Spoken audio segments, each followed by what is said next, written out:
Charlotte couldn't sleep. Not with Wade Mercer burned into her mind.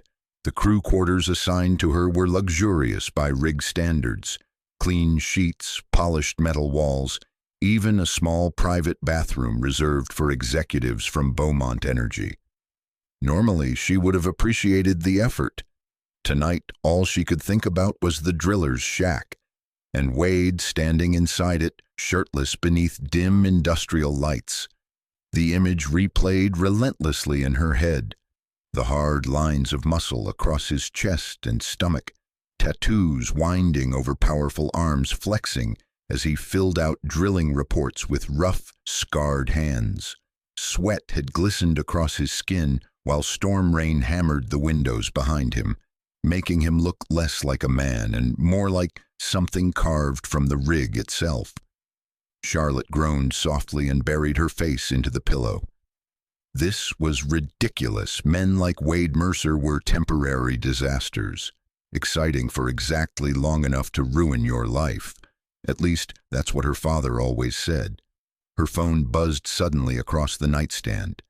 Dad calling. Charlotte stared at the screen for a long moment before answering. "Hi, Dad." Richard Beaumont's voice carried the same sharp authority it always had. "How's the inspection?" Charlotte sat up slowly. "Fine." "And Mercer?" Her stomach tightened instantly. "What about him?" "I had his file sent over." Of course he did. Richard Beaumont trusted accountants more than people and background checks more than instincts. "He's trouble, Charlotte."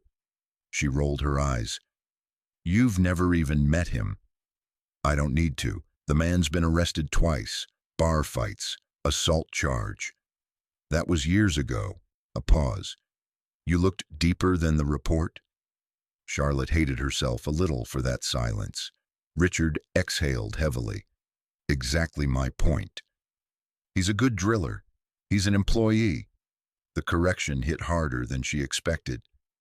"He nearly died stopping a blowout today," Charlotte snapped. "Maybe show a little respect." Her father's tone turned colder. "You're getting emotionally involved." "No, I'm not."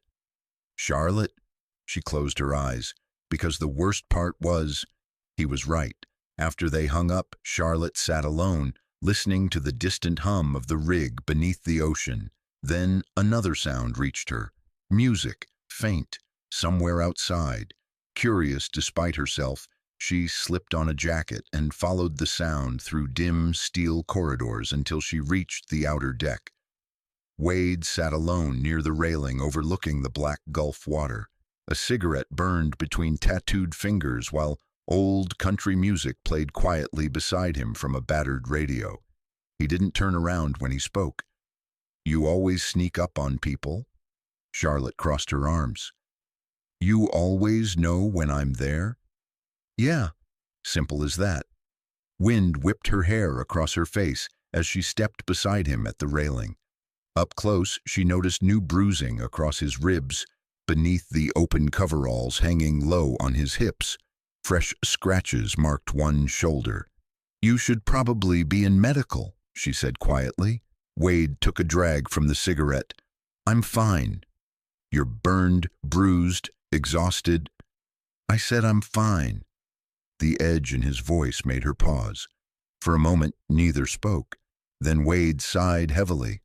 "Sorry?" Charlotte blinked. "You apologize?" One corner of his mouth twitched. "Don't get used to it." She smiled before she could stop herself. Wade noticed that too. His gray eyes lingered on her face longer this time. Not mocking, not challenging. Something softer, more dangerous. "You don't belong out here," he said quietly. Charlotte looked toward the endless dark ocean. "Maybe I'm tired of belonging where I'm supposed to." The words surprised both of them. Wade studied her carefully, then he stepped closer. Close enough that Charlotte could smell salt water, smoke, and engine oil on his skin. Close enough that her pulse stumbled. "You got any idea what kind of man I am?"